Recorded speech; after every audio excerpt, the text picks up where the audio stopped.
Welcome back to the show. Welcome back to the show.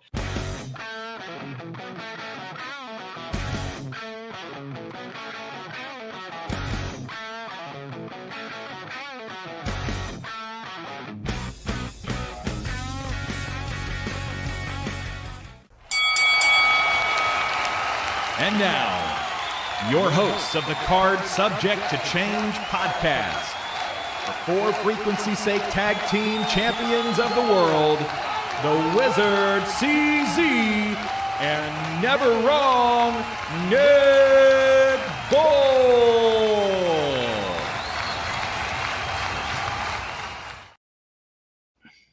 Hello, everyone, and welcome to another exciting edition of the Card Subject to Change podcast, the podcast by the fan for the fan. I'm your host, Never Wrong Nick Bull. So happy for you to join us. So happy you found us. If you love to talk wrestling and hear insights about the world of wrestling from the people in the world of wrestling, this is the place to be. We got a good one waiting in the green room for us here. We'll bring him in a few minutes. But before we get to that, we've got some business to attend to. And I'd be remiss if I did not introduce my tag team partner and co-host. We are also co-champs of the For Frequency's Sake Tag Team Champion Network. He is the one. He is the only.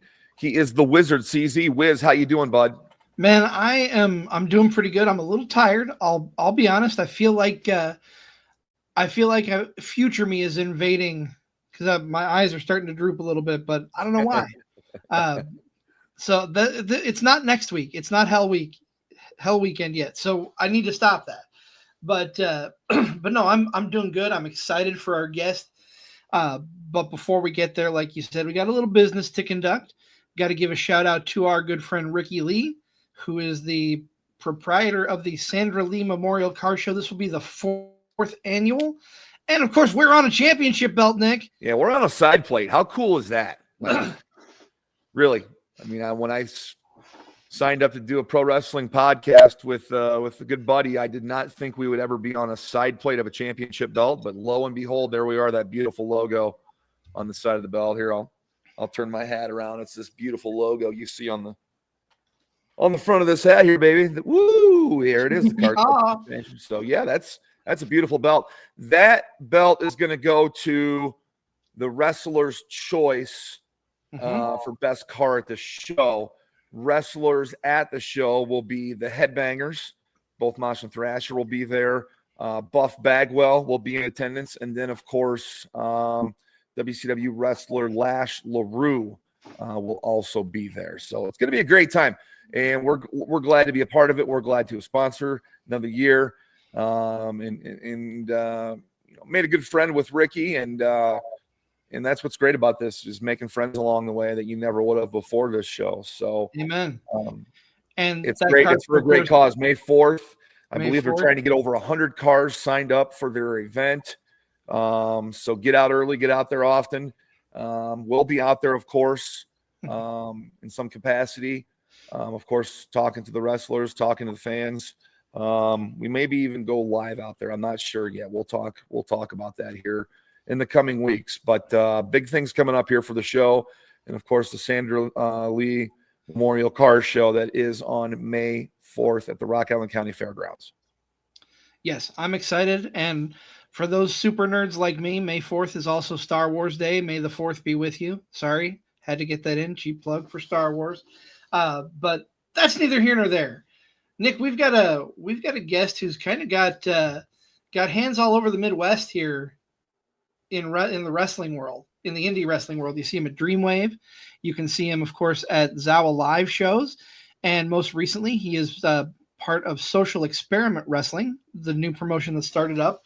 We're going to bring him in. I'm pleased to welcome Mr. Zeke Zshe into the studio.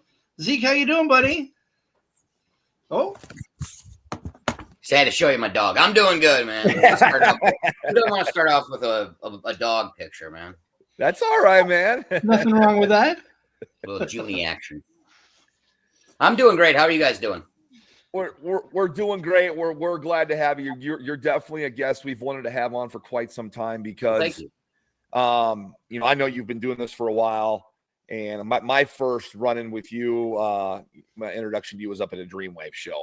You were part of the show, and you were great. Right. You entertained me. But we'll get back to that in a second. I ask every first-time guest the same question. I'm going to ask you the same thing, Mr. Zshe. Why pro wrestling? What is it about it that got you hooked and has kept you hooked all these years? Well, so I came from like the Hogan, Macho Man, Andre the Giant era of like the mid to late 80s, early 90s. Kind of stuck around for a little bit. Disappeared a little bit in the 90s as far as watching goes. And then I came back in probably the Attitude Era and just really enjoyed it.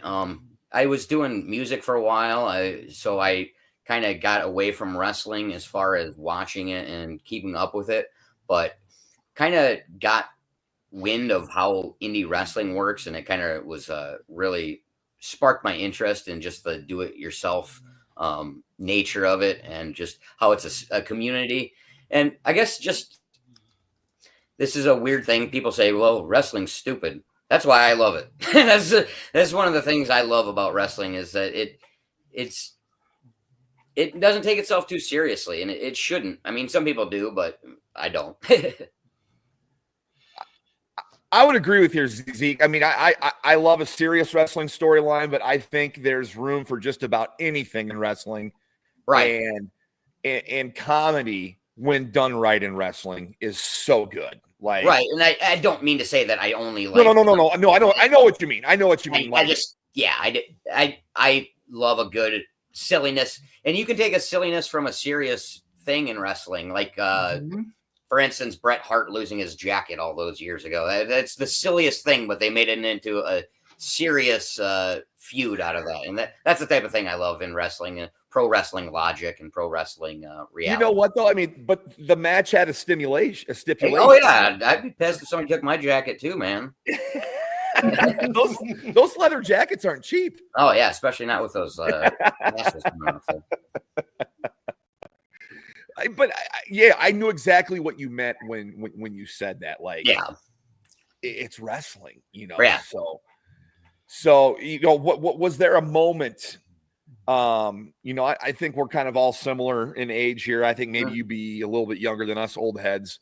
But we grew up around the same time. You mentioned those names. That all sounds familiar, and that's all checking the boxes and stuff. Was there a particular moment that happened where you were like, wow, this is it? Probably Foley going through the cage, honestly. I mean, as far as watching, do you mean as far as watching or as far as like performing? Because watching, I remember we had about 20 people watching that pay-per-view, and we were in 7th grade at the time. And 7th grade for 1998 was probably the best age you could be for wrestling in 1998. And I remember when he went through that Hell in the Cell, the pop in our living room was equivalent to on scale pop to in that building. I just remember then being like, this is something that's beyond presentation, beyond sport, beyond what entertainment, whatever you want to call it, I guess. So follow up to that, what brought you into doing this as something you work with on a regular basis? So I was on the radio for several years, and just kind of talking with a guy that owned, it was called Funky Monkey Wrestling. And for those who aren't familiar with Funky Monkey, it was kind of before ZOWA. It was kind of our promotion here in Rock Falls and Sterling, Illinois. And so I had been talking with them about possibly, doing some commentary, kind of like what you guys, just kind of maybe interview the wrestlers, some commentary here and there, do a little small thing in exchange for advertising on the radio station. And my very first night that I ended up managing it was great. And it just kind of fell into piece from there. And it's kind of natural since then. Yeah, you definitely have a gift. That's for sure. We're talking here with Zeke Zshe. I'm going to ask him and delve into the world now of DreamWAVE Wrestling. That's kind of where for sure. I first came across you, and you definitely have a presence about you when you come through that curtain. How much of the real Zeke Zshe are we seeing Um, when you're yeah. doing that? I mean, you're that. I mean, hey, you've been in the nasty boys' armpit. I was there that night. I mean, you're just in the unfortunate situations at the wrong times, but you're great in your role, and you absolutely resonated. I loved when I see you at those shows. Well, I appreciate that very much. I think that I found throughout my life, I was trying to find what advantage being a short loudmouth would ever have. And I found that in pro wrestling, it's actually people do not like to be told what to do by somebody who is shorter than them. And for whatever reason, I found that out early. And yeah, it seems to work at DreamWAVE and Social Experiment. And yeah, DreamWAVE is a special place. I think that the opportunities that I've got there from DreamWAVE, from Jay Repsol, and they really, I can't understate them enough. I've got to work with pretty much everybody or meet everybody on my bucket list besides like Stone Cold or The Rock or Hulk Hogan. I mean, besides those three, he's literally, I mean, Shawn Michaels was there. I mean, Yep. Mick Foley, everybody's been at DreamWAVE, and for a town of 15,000 people that LaSalle is, it's pretty remarkable. But yeah, as far as just connection with the crowd, once you get there, you got to get on them and you got to stay on them and you got to connect quickly, because if you don't, they're on to the next thing. There's a lot of show. So if you don't make a connection and if you don't make a mark, they're just going to remember the next person. Absolutely. You gotta make that connection, whether you're wrestling, whether you're managing, whatever you're doing. Mm-hmm. Exactly. Without that connection, that they're not going to know you from guy off the street. Exactly. And it's not the exact same thing as the old Jimmy Hart quote. You know, if you want to dress like people in the stands, go start sitting with them. It's kind of the same thing. You got to let people, and this sounds super arrogant, you got to let people in the stands know that you're on the stage. If you're trying to portray this heel character, that you're not one of them, and that's just my opinion of it, and without trying to sound like I'm arrogant about You're making the best use of your time. Yes, exactly. Yes. And in managing is doing that without trying to take the shine off of the person that you're there to represent. And I think that that's a delicate balance that I've tried to be on the better side of most of the times. There's times where I know that I haven't, but that's part of the business. Is that one of the harder things, is being out there, being the rah-rah guy for somebody and not being the bigger person than the wrestler? Is that harder than it looks? It is, because there's times in the beginning of my managing career where I thought I just had to go 100 miles per hour. And you notice that some of the talent, the different talent knows what level they want to use you at, if that makes sense. So if you have a guy that's pretty good on his own gift of gab, just kind of sit back and let him do it. Talk to a couple fan members, individually, focus on one or two fan guys and kind of draw back from there, rather than being a loudmouth the whole time. Sometimes if I get with a younger guy that I know needs a little help getting some heat, I will go a little bit overboard, I guess, and be a little bit louder and more rambunctious, just so the fans will get into that match if necessarily the green kid isn't being able to express himself rather than just wrestling. I want to circle back. You mentioned Jimmy Hart, and it brought a question to my mind. Mm-hmm. Who, from a managerial standpoint, were your influences? Bobby Heenan, number one. Yeah, Paul Heyman is up there too. What I love about Heyman is that during his last run there with Lesnar or whatever, and Reigns for that matter, he didn't do anything. Like, he didn't pull anybody's leg. He didn't, slip in the brass knuckles or anything. He was just a presence, and that was really awesome. Bobby Heenan is, in my opinion, the best ever. Just entertaining guy. I think that a lot of people, if you weren't even a wrestling fan, you would laugh at Bobby Heenan. I think that he draws in a lot of casual people that are like, you know what? Maybe I don't like the wrestling, but that dude is entertaining. That dude is funny. And like, I think that Bobby Heenan being able to be funny and hated at the same time is probably the number one thing you would want to do as a manager. In my opinion. He's definitely the benchmark. Yeah. Cornette. And I think he's so underappreciated when I look at him more. I mean, I knew him as a manager, but man, when I think of Bobby Heenan, I think of him as the commentator. Yeah. And just how good he was and how he and Monsoon worked off each other. And a lot of the stuff he said back then, you probably couldn't say now, but right. it was different then. And I don't think he was mean-spirited, but he was just that funny and that entertaining. And then when he was a manager for somebody, like, I'm trying to think, it's one of the early SummerSlams, and the Brain Busters, I think, win the tag belts, right, and go backstage, and it's the Heenan locker room, and they're all partying, and it is like one of the funnest segments that I go back and watch, just because all the people involved, and of course it's Bobby Heenan, so like, I think you know what I'm talking about. Oh yeah, if you watch the 1992 Royal Rumble, you can be in your kitchen cooking dinner and you're going to be entertained because Bobby Heenan is so funny throughout that whole Rumble.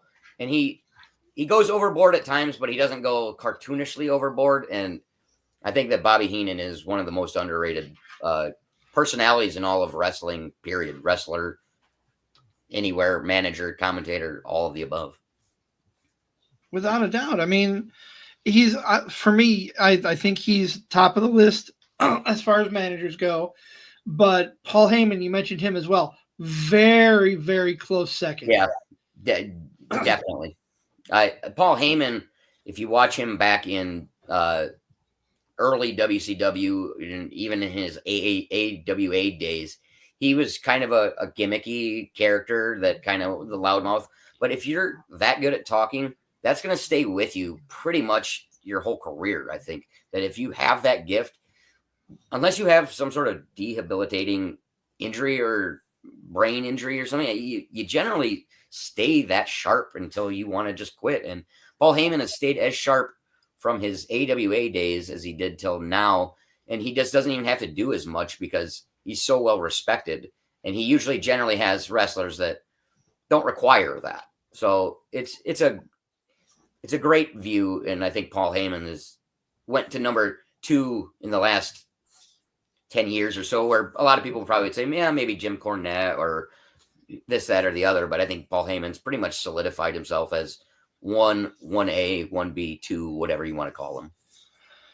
I got to ask you, because I think of managers, I can't leave this guy off the list. He wasn't in the big leagues, but are you an ROH fan at all? Do you know Larry Sweeney?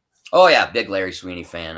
A lot of people thought my act was a little bit of a Larry Sweeney ripoff when I first started because I had a leisure suit and everything. And but yeah, it was Larry Sweeney.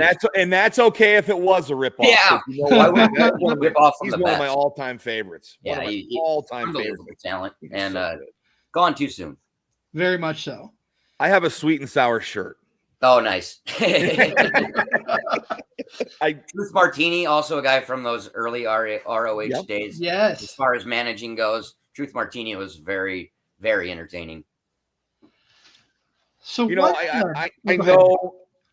know, I know you're involved in wrestling. I know you do some stand-up as well. Correct. When did you realize that you had a gift, that you could talk, that you could be in front of people, and you weren't nervous, you knew you were good at it? Oh, I don't know. This is going to sound extremely arrogant, but it was literally the first promo I ever cut in front of a live audience at Funky Monkey Wrestling. I was like, this is what I was meant to do. I don't know. But I know what you mean. I know what you mean. Because I was just like, they're just booing me because I'm short. And I was like, this is so easy because now I can just say whatever I want in the context of this crowd. I'm not going to drop F-bombs or anything like that, but it was a friendly crowd. And I'm like, I can pretty much say any rude thing I want right now, and it's just gonna make everything better. And then what other world is there where you? But yeah, it was probably the first promo, honestly, and that very first show. They set me up in the turnbuckle and put my legs like to throw dodgeballs at my lower region there. And right when they put me on the turnbuckle, my pants split right open. And I realized that was like bread from wrestling heaven, like manna from wrestling heaven, because I was like, this is just meant to be. My pants split the exact moment they were supposed to split. And I was like, I think this is what I'm supposed to do. So. That promo and that moment together. You can't get a more direct sign than that, right? Right, exactly.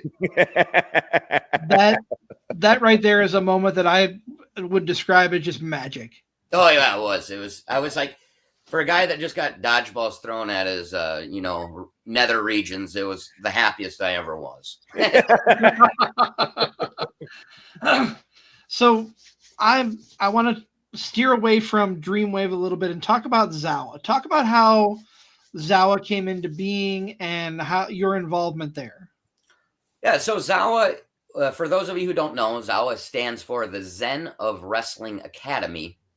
So what we started was basically kind of a feeder academy system for Funky Monkey, which I had mentioned earlier. We had a few wrestlers that wanted to train.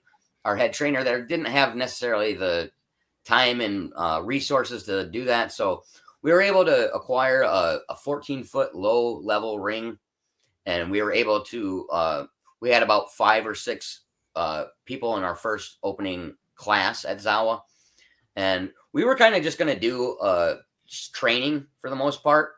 But then opportunity in Oregon, Illinois opened up to run shows there. So we kind of took our ring there, and we've just been steadily at it since then. And that was January of 2018.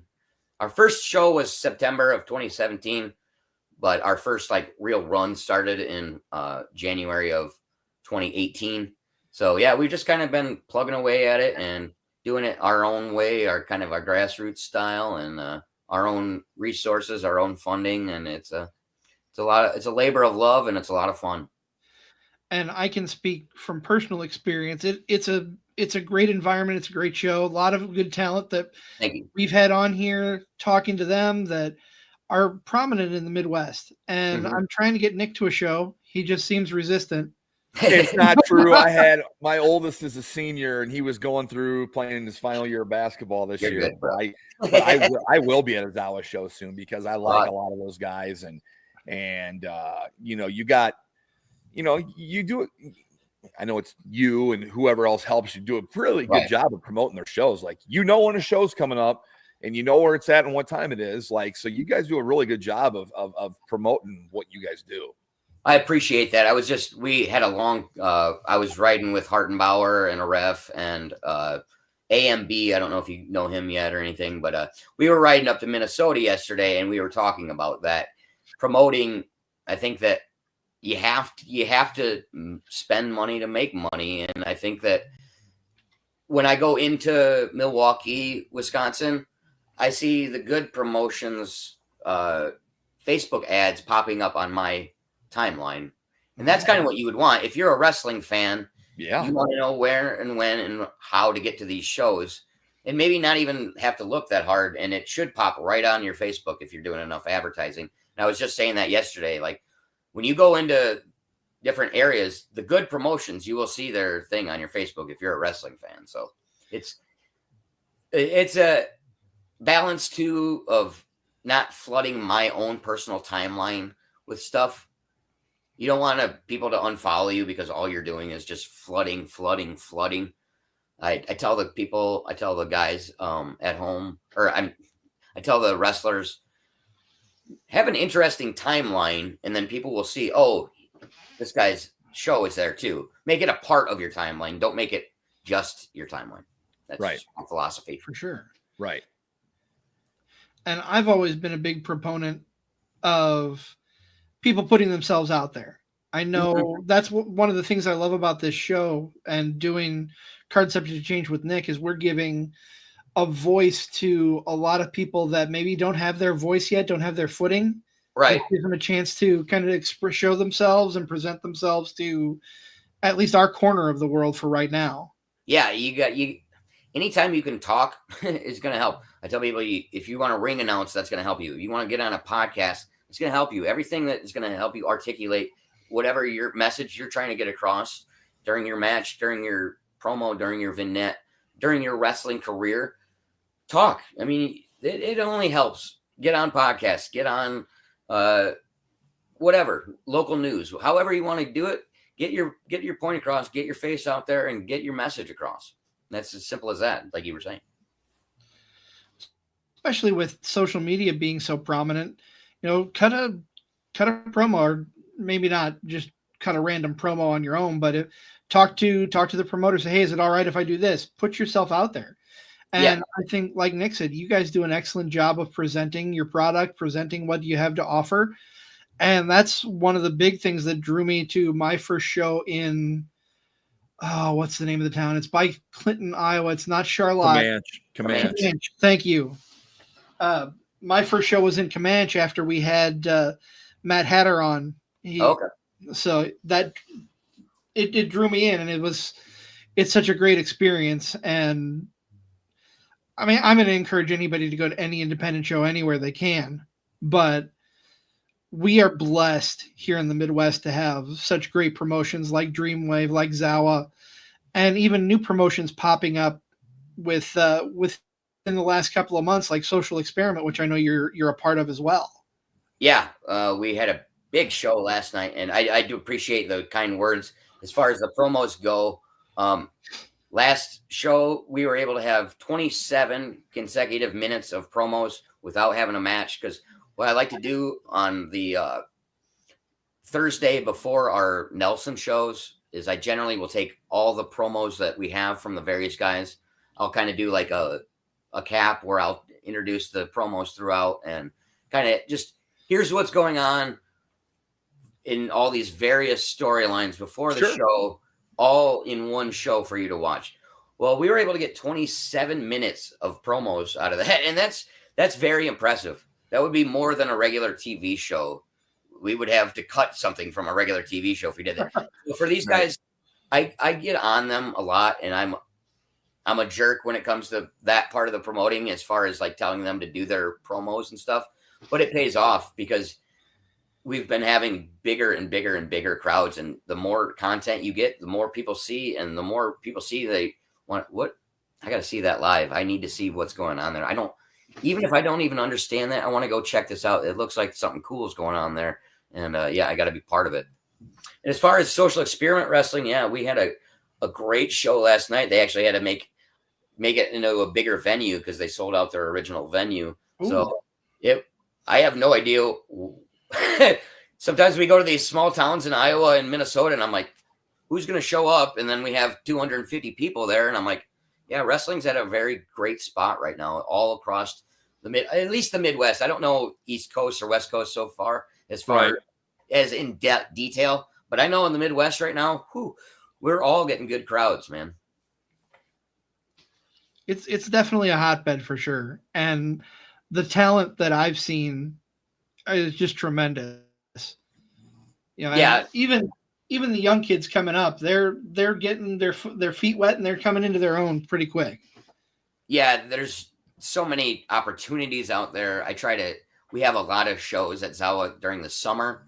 Well, we try to keep it about 5 shows at Nelson a year, 5-6 shows at Nelson a year, and then a lot of summer shows. And I like to get those kids opportunities then, because the more you get in the ring, the better off you're going to be just all around. And there's just so many good schools right now with great talent coming out. It's almost hard to keep up with all the talent that's coming out right now. You got Black and Brave, you got Freelance Academy, you got Nightmare Factory, you got DreamWave's going to have their own academy coming up. Vic Capri out of Chicago, Mustafa Ali does some training too. I mean, there's so many reputable trainers right now that there's just, you're getting a good product. That's something that I'm very happy about the scene in Illinois right now. There's just very reputable trainers. And if you're not from one of those schools, I'm not saying you're not going to look at, but those schools definitely are a mark of, well, this guy has at least been taught the right way to do something. Right. And I'm not saying specifically exclusive of those schools either. I'm just saying there's a lot of good schools out there right now. Absolutely. Zeke, I saw something on your feed after the show in Charlotte a week or a little bit ago. Charlotte. Yeah, Charlotte. They're very good about that. You didn't know this at the time, but that venue has a lot of history to it. Yeah. From what I saw you posting. Talk about that a little bit. Yeah, that was very interesting to me. A fan had posted on my page, like, hey, is this from the same building that Rocky Brewer's Ringside Wrestling was filmed? And I said, I honestly, I didn't try to claim that I knew any way or another. Looked it up, and yeah, lo and behold, in the middle of Iowa there in Charlotte, Iowa, Ox Baker had been there. The Road Warriors had been there. Bobby E. I mean, a lot of those guys from like that, not necessarily the WWF at the time territory, but like the NWA, AWA, a lot of AWA territory had went in there.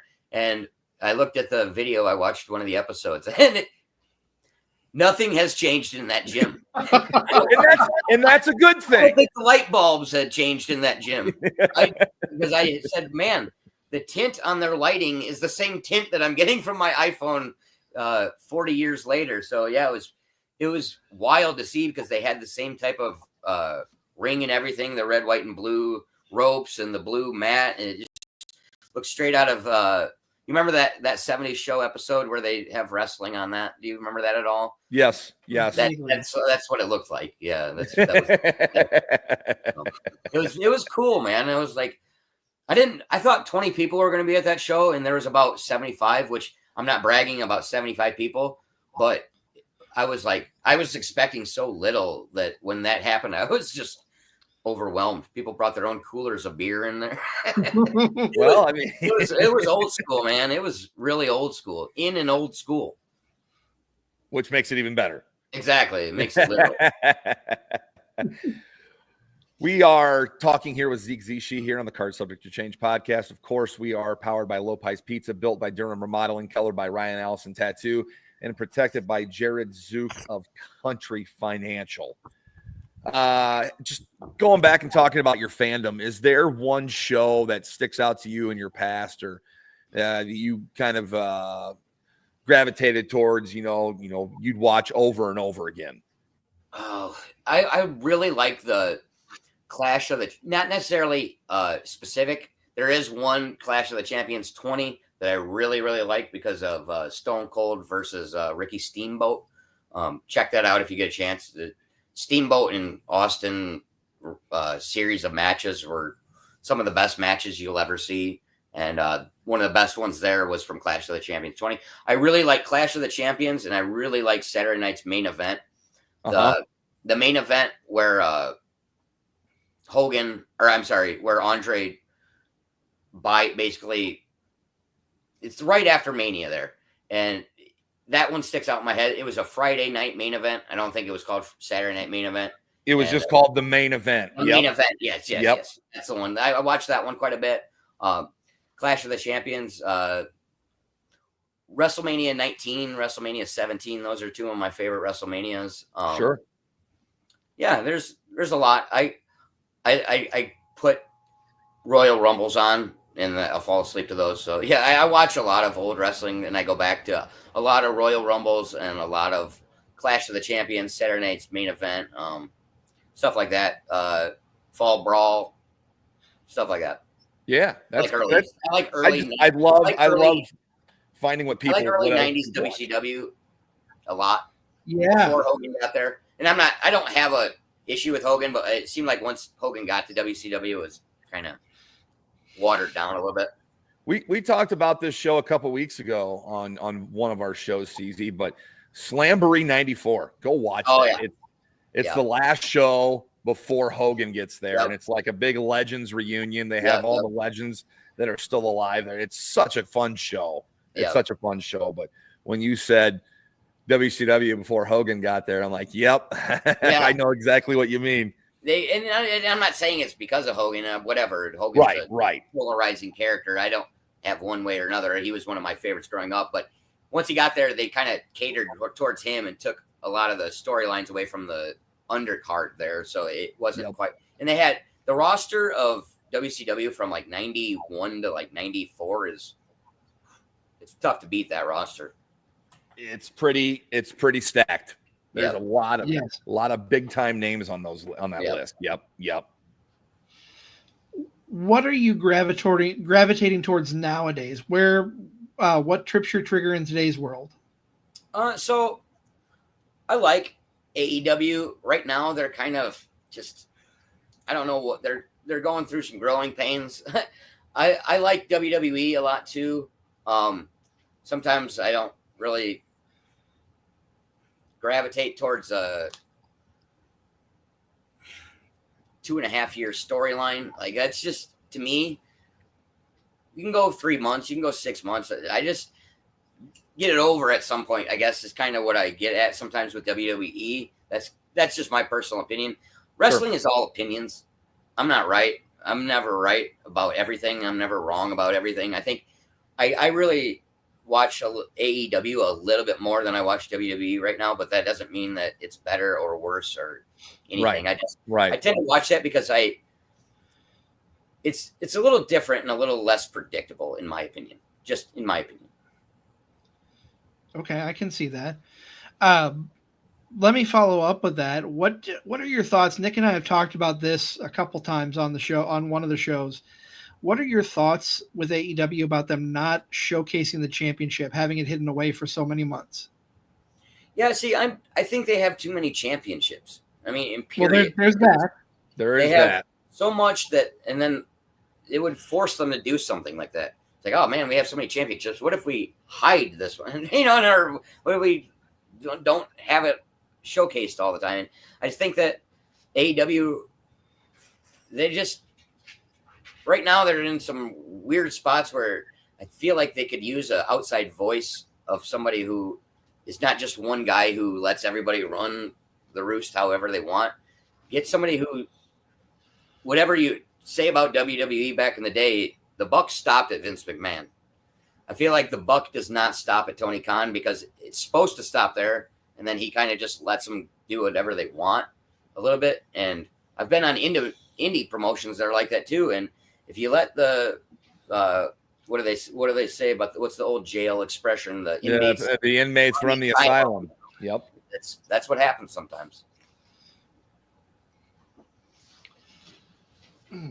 So I want to ask this. Hopefully not happening at ZOWA, right? Oh no. I don't know if I want a world where Matt Hatter is running a promotion. Oh God. I love Matt to death. Matt, if you're watching, that is not a slight at you. I just know where that promotion would go if you're in charge. Yeah, there would be I don't think there's enough tables or chairs or light tubes at our local Home Depot for that type of promotion. So. So being the Card Subject to Change podcast, every once in a while we'll play a little fantasy booking. Okay. Putting back your manager hat on, if there is a person or a team, whether past, present, indies, big leagues, that you could manage, who would it be? As far as like a wrestling stable or stable, individual, whatever, both. Team, whatever you want. Yeah, I would love to like a monster like a Mang or a Barbarian. I love the idea of a guy like me, a short little guy with just a big badass bruiser. I mean, I think that's just a cool image. Like, I love the idea of the fan going, what's he need that guy for? And then you find out, oh, he slipped him a brass knuckles or he hit him with a chair. Oh, that's what that guy needs that guy for. It's super simple, but yeah, I think somebody like Mang or Barbarian, I would love that. It's very simple, and Akeem the African Dream, something like that. Big Boss Man. I used to love Slick. Slick would always have these characters that didn't look anything like him, or you were like, why is he with him? But it worked so well, and I love that aesthetic. So yeah, I'd probably say something along those lines of like Barbarian or when you brought up Akeem, I always laugh because WWE convinced us he was from Africa. Yeah. And oh boy. And WWE had me convinced, that Razor Ramon was Cuban. Like nobody even asked a question. No, you just assumed that was going on. But Scott Putski, when he came back, we just had it just didn't have an accent anymore. So yeah.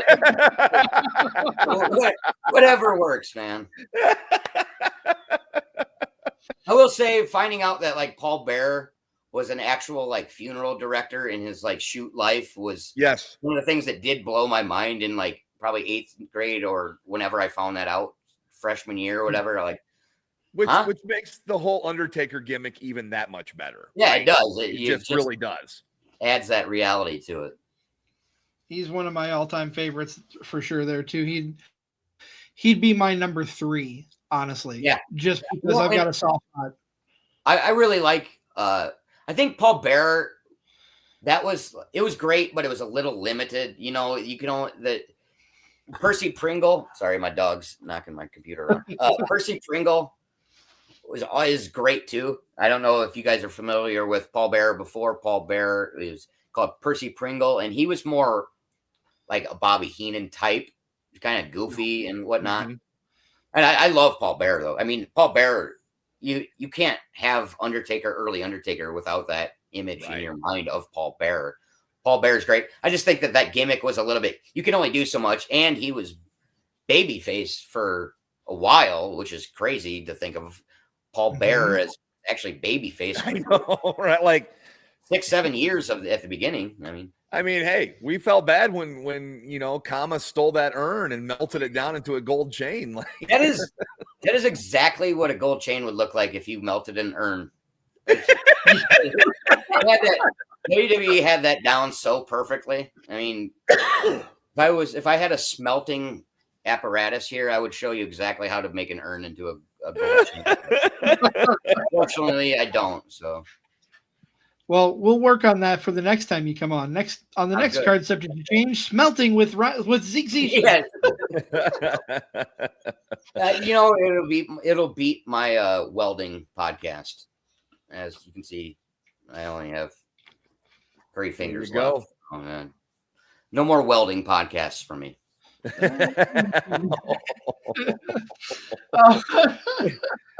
Not to get. I mean, I like the direction where we can talk about anything on here.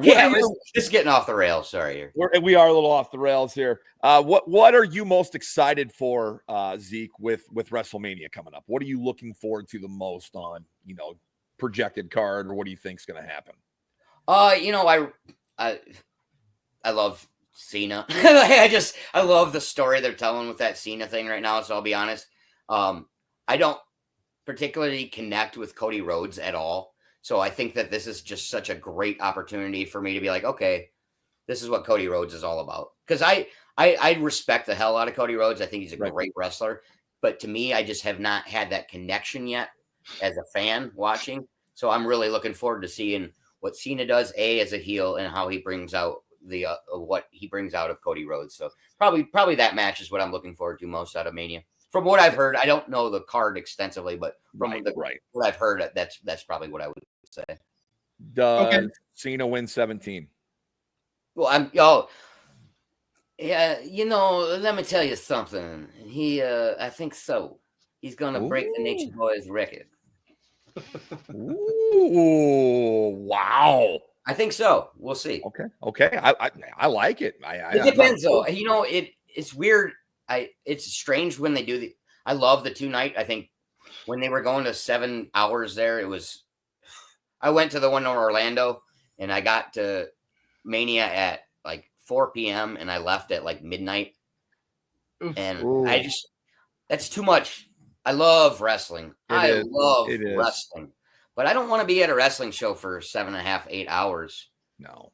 So when they went to 2 nights, it definitely makes sense.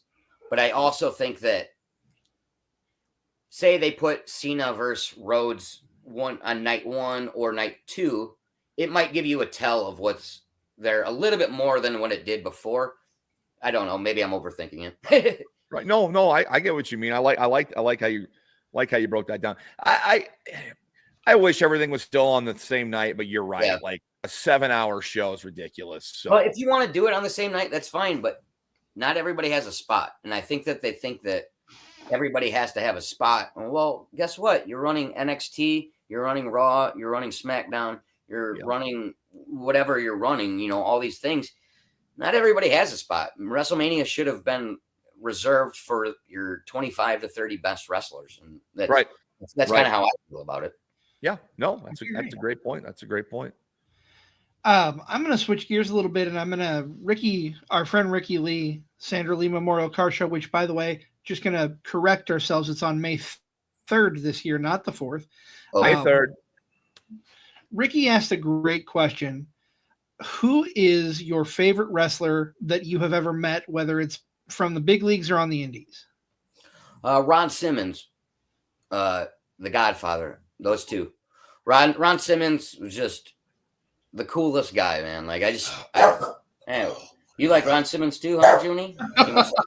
She must like her. It's okay. Ron Simmons was just really laid back, and I talked Florida State football with him, and he seemed to really like that. For those who don't know, he's like an all-timer at Florida State. Oh, yes. I'm a big-time Florida State fan. I know that. And yes, so sir. I kind of was like, I don't want to talk wrestling with him. I want to talk Florida State football with him, and he seemed to light up when I did that. Really cool guy. The Godfather is the coolest guy you'll ever meet, and the stories, I'm not going to repeat any of the stories that he told me that, but he didn't have to tell me those stories either. And he just kind of chose to, you know what I mean? And I think that was just cool, man. He's a really relaxed guy that is what you see is what you get. And what I really liked about the Godfather, we had brought him in at ZOWA, and he didn't need to be there. He wanted to be there. You know what I mean? Some of the guys, they have to do it because they need money. They have to do those type of shows.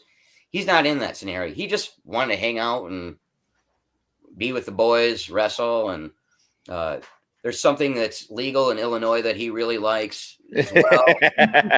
He enjoyed that as much. What could that be? What could that be?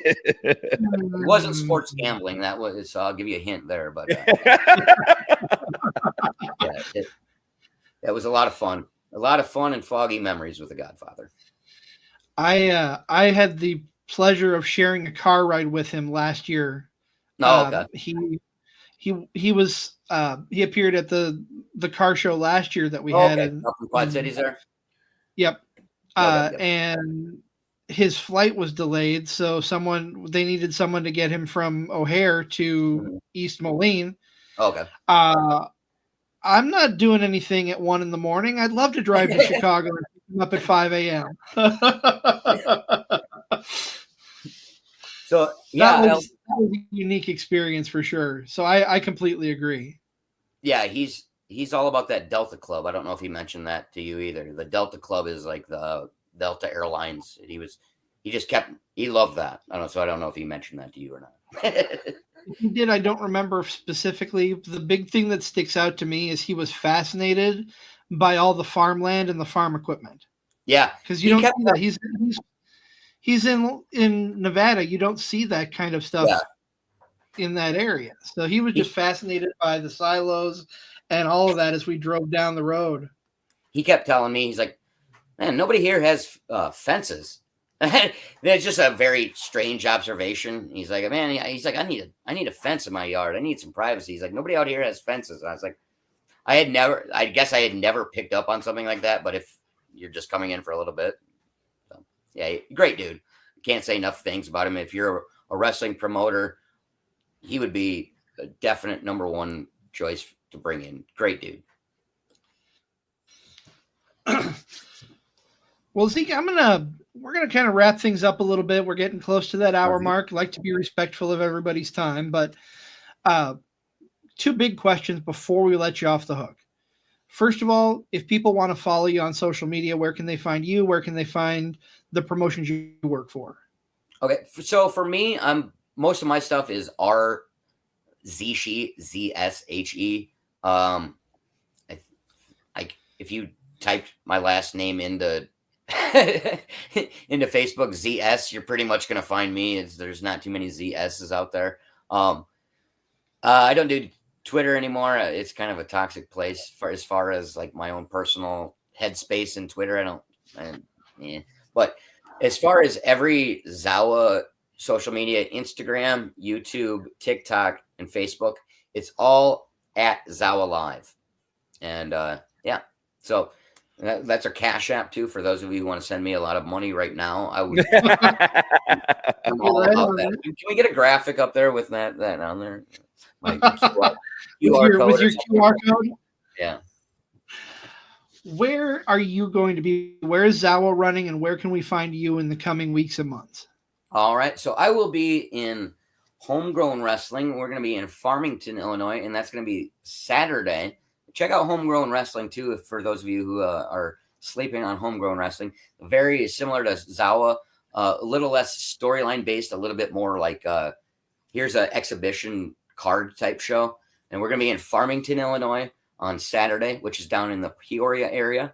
Yep. ZOWA Live is going to be doing a fundraiser for Granny Rose Animal Shelter, and that's in Dixon. That's on April 5th. So April 5th in Dixon, Illinois is the next chance to see ZOWA. You can go get yourself adopt a dog or a cat while you're at the show too, and everybody's going to come home happy after going to a wrestling show and with a little kitty. So what a better idea. Excuse me. Well, I can't thank you enough for coming on. This has been an absolute blast talking wrestling with you. And if you're ever bored and want to come back and talk wrestling, come back anytime. Yeah, I'm down. Let's do like a yearly ZOWA. Where's ZOWA at this year? So in like 2035, when I'm living on the street going, I used to be a pro wrestler, we'll have the Hard Subject to Change podcast to prove that to everybody. So that's right. That's we'll right. do a yearly thing. I'd be down. That works for me. So all right. No problem with us, man. We love to have you back. Sounds good, man. Nick, Well, any she final says bye thoughts on too. your... Oh, look at the puppy. She wanted to say bye too, but she slept. That's all right. That's all right. Perfectly fine. Mr. Never Wrong, any final thoughts on your end, my friend? I will be at a ZOWA show by this summer. All right, sooner sounds rather good. than later. I definitely cannot wait to see one. I'm Yeah, definitely we'll be back in Comanche. I know Chris said he had been to that one before, so we'll be back there in June, and we'll have the night before DreamWAVE, so that's going to be a rowdy weekend. ZOWA and then DreamWAVE the next night. So that'd be a big one for you guys. That'd be a good one to check out. That'll be a big one. That'll be a big one. Absolutely, and we've got a rowdy weekend ourselves coming up. If we weren't already booked for Waterloo and Absolute Pro Wrestling, I think Homegrown would be on our radar to go to for sure. Probably. But we have a pre-show podcast party this Saturday from Waterloo. We're broadcasting from the card show in Milan, Illinois, Sunday, and then we've got our normal show. We've got 3 shows next weekend. So busy weekend for the boys at Card Subject to Change. Yeah, we're gonna be on the road. Find us. Awesome. Find us on tour. Exactly. There you go. I was there. But I will tell you, Nick's combo price is $60. So my combo is only $40. Okay. What if I just get in the background and do one of these? Yeah. It'll look like my arms around you. The cheater selfie. That is going to put a wrap on this week's episode. Thank you again, Zeke. It has been an absolute pleasure having you on the show. Come back anytime. Just a reminder, we will be back midweek for our short form show, The Kickout. And you can catch me and Zach Takis for our second episode of Wrestling with Fitness this coming Wednesday. After The Kickout, that's at 7 o'clock Central Time. I'm excited. We've got CEW Hall of Famer Storm Thomas joining us to talk fitness and wrestling. So that'll be exciting. But until then, for my partner, Never Wrong Nick Bull, I am the Wizard CZ. We are Card Subject to Change, powered by Lopez Pizza, built by Durham Remodeling, colored by Ryan Allison Tattoo, and of course protected by Jared Zook from Country Financial. We'll see you next week right here on Card Subject to Change.